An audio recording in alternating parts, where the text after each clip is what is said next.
Warning: this channel and its contents are meant for those over the age of 21 and is for educational and documentary purposes only. We do not condone any illegal or illicit activity. Any grower questions or comments, please leave a comment or email me at PattyMcstoner@gmail.com. Please enjoy. What's up, everybody, and thank you for joining me again. I'm PattyMcstoner. Today's video, we're going to be going over all of the different mediums and everything that you need to know to choose what you're going to be growing your cannabis in. I'm going to go over all of the pros and cons of each one of them, what I think about them, and at the end of the video, I'm going to be recommending what I think is the best way for beginners to be growing, that just makes it so easy that you don't really have to think about it. It just makes it all simple. We're also going to be taking a look at the different kinds of pots and different sizes and just going over the steps and exactly how the grow is going to be going. Don't forget that we have a contest going on. We're giving away some grow books and some seeds. Leave your comments and get in on that. I'll leave the video for the contest that explains how that all works down in the description. So I think that's all, and let's just get into the video.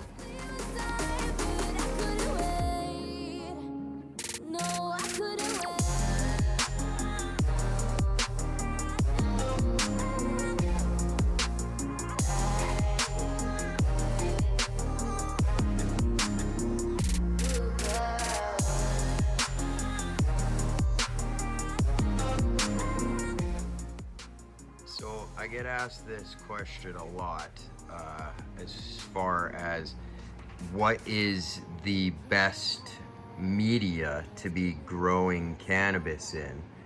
And the truth is, that's a really hard question to answer because it really depends on a lot of factors.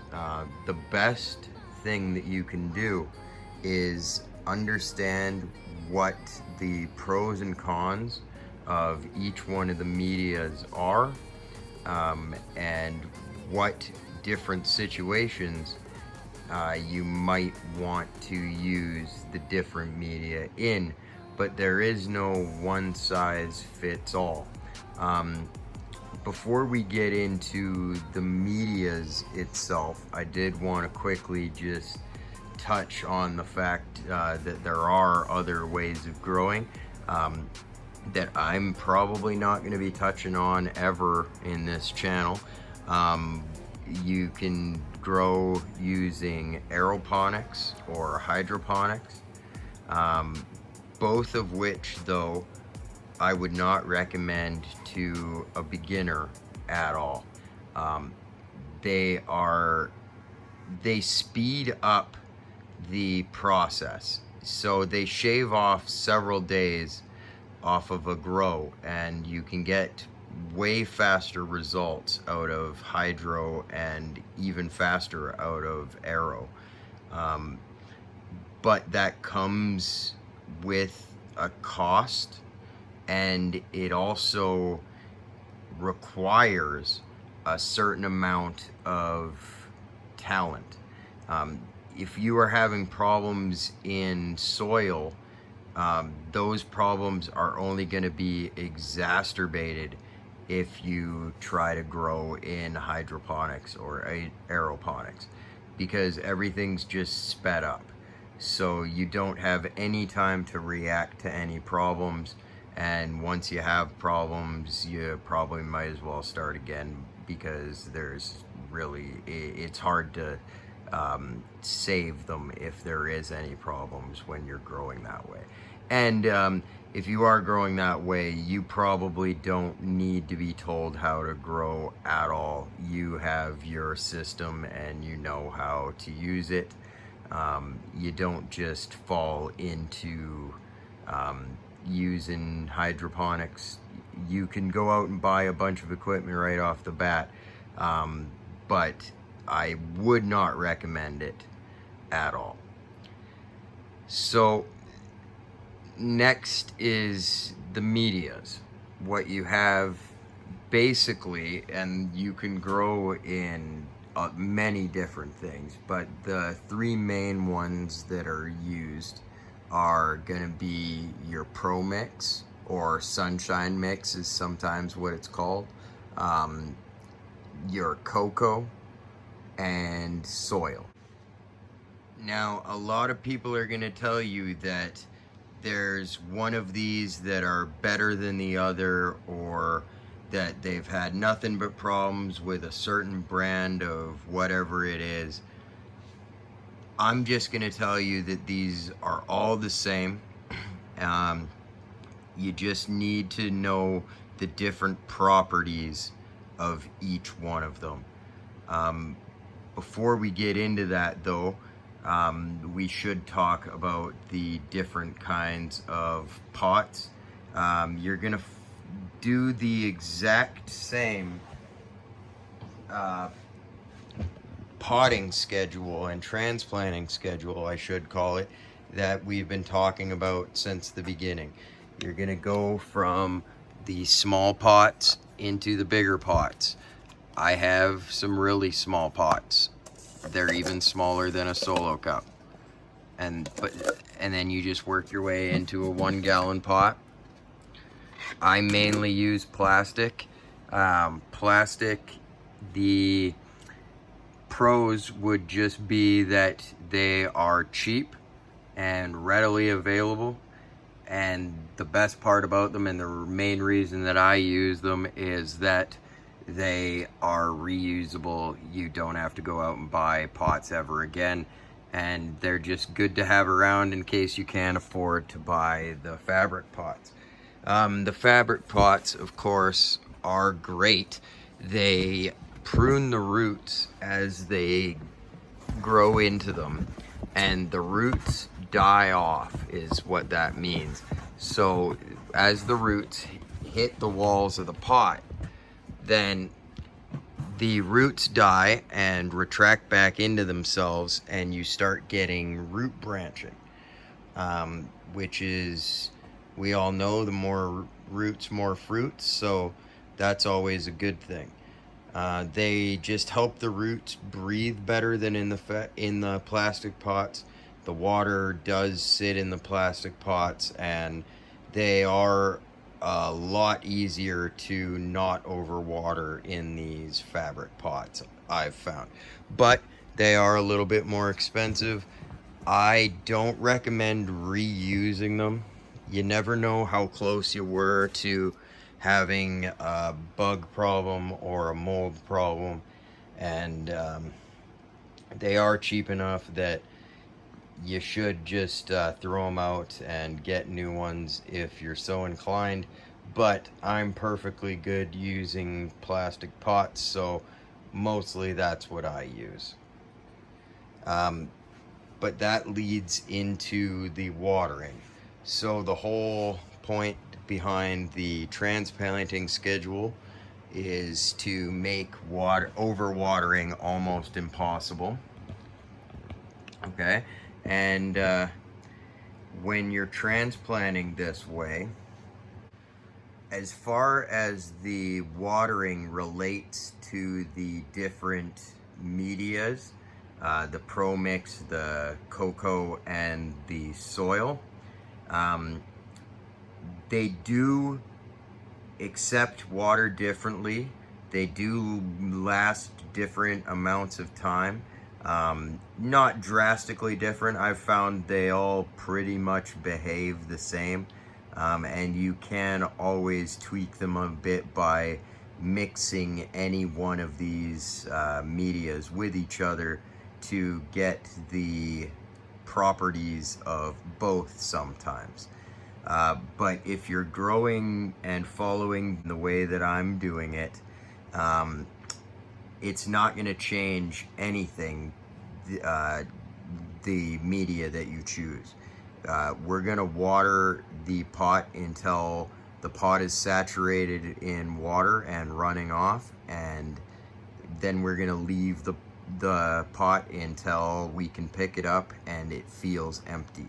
And that doesn't change whether you're using Coco or Promix.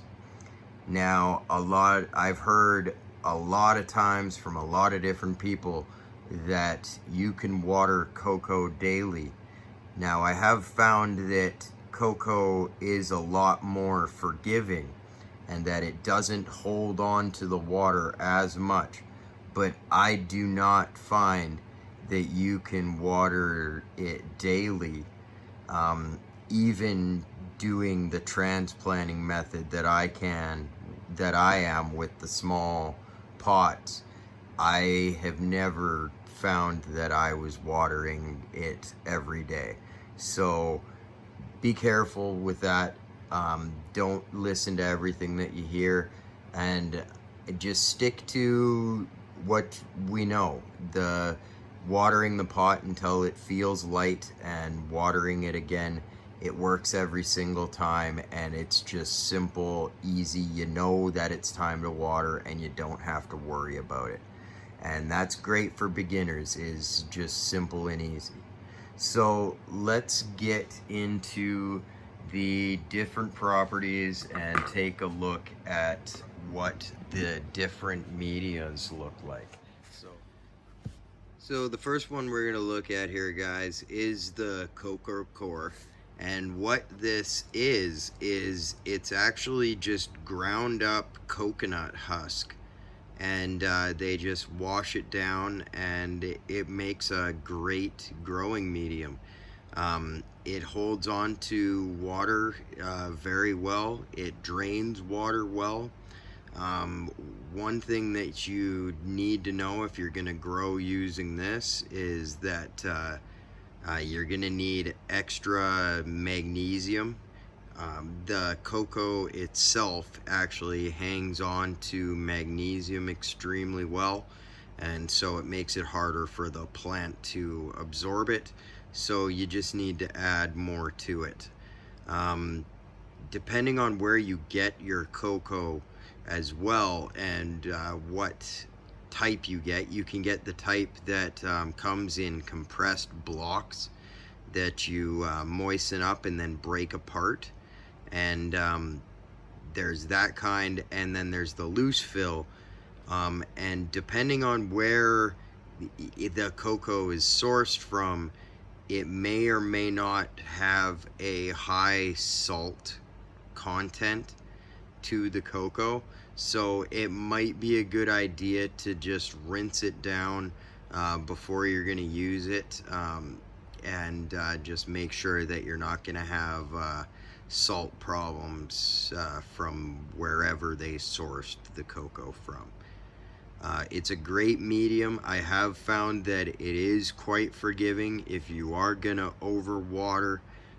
This is gonna be the least likely medium to punish you severely for that.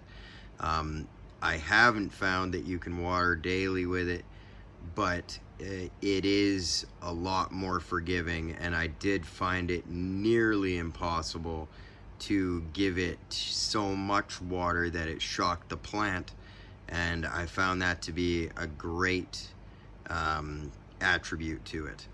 It also works great to just add to any sort of mix of soil or Promix or whatever, just to help with the water absorption. A lot of the other mediums, when you go to water them, the water will just sit on top, and it'll take a while for the water to want to saturate into the soil. And you don't have that problem with cocoa. You just pour the water through cocoa, and it just hangs on to some of the water along the way. It's really good for that. It just accepts water great. It's a good growing medium. So, and the next I got here for you guys is the Promix. So, one advantage that the Promix has over the Coco coir is just that it is way cheaper. It's about half the price of Coco. Promix, though, is made of sphagnum peat moss, and it is not sustainable. Coco coir is easily reproduced, whereas sphagnum peat moss is not. So if you care about the environment and all that stuff, then Coco coir is definitely the way to go. Promix and Coco coir are benign, so they don't have any nutrients in them whatsoever, and you get to control how much nutrients your plant is going to be getting. Also, another great use for not having any nutrients in them is that Coco coir and Promix are great for autoflowers, because autoflowers don't require as many nutrients as the photoperiods. So, and that's why a lot of people have problems with autoflowers if you plant them into soil. You won't have that problem with the burning of the leaf tips when they're really young, if you're growing your autoflowers in either the Promix or the Coco coir. One of the big differences between Promix and the Coco coir is the Promix is really hydrophobic when it dries out. So if you are watering properly, when you do go to water the Promix, it's going to take longer for the Promix to begin to accept the water. It really just sheds off of it at the beginning when you start to water it after it's gone dry. That is one of the reasons why a lot of people who do grow with Promix, they choose to mix in a certain percentage of Coco coir just to make it accept the water a little bit better. And last but not least, my go-to and what I would recommend to any beginner, what I think is the best growing media out there for growing cannabis, is just soil. Just plain Jane soil. I use Fox Farms, the Happy Frog, and Ocean Forest. I know a lot of people don't like using that, but I've had nothing but success. And the reason that I use soil is that it makes it so that I don't have to feed almost at all as far as the base nutrients. So your N, P, and your K is all already in the soil.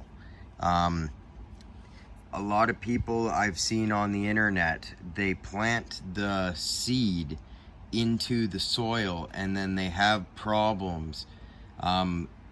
What I would say that they are missing is the step that I have shown you with the rooting and putting it into the seedling dome for the first month. Because we've done that, and because the plant is a little bit bigger, the Fox Farms Happy Frog is going to take the plants that I've transplanted into the solo cups, and we are going to keep on just transplanting into the bigger and bigger pots. As we do that, it gets new soil with new nutrients in it. So I'm not gonna have to feed these until almost halfway through flower, because that's going to be the last time that I'm able to transplant, is going into flower. So they'll last about a month into flower from that, maybe a little bit longer. But that's why this is so great for beginners, and it just takes the guesswork out of it. You can put more nutrients into the soil when the soil runs out of nutrients, but you don't necessarily need it. And if you're growing with a low powered light, like a 250 watt light, you may not have to feed the plants any NPK all the way through. If you switch to ocean forest when you go to flip to flower, it's a bit stronger of a nutrient mix, and so that is perfect to get you right through the first month of flower. So just, that's my recommendation to any beginner, is to grow with your LEDs at the top of your tent with the power all the way down. Make sure you have a dimmable light, and strap it to the top of your tent and grow in soil just to make it easy. Then all you have to worry about is watering, maybe adding some CalMag to the water just to keep up with deficiencies.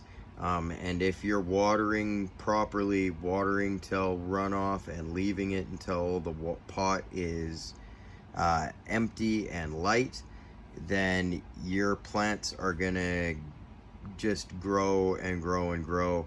I encourage you to watch my season 3 as I take my seedlings day by day, week by week, and I show you everything that I do all the way through the grow. I did ultimately decide to plant those in soil, again, just because it makes it easy. So I think that's everything there is that I have to say about the mediums itself and the pots that we're growing in.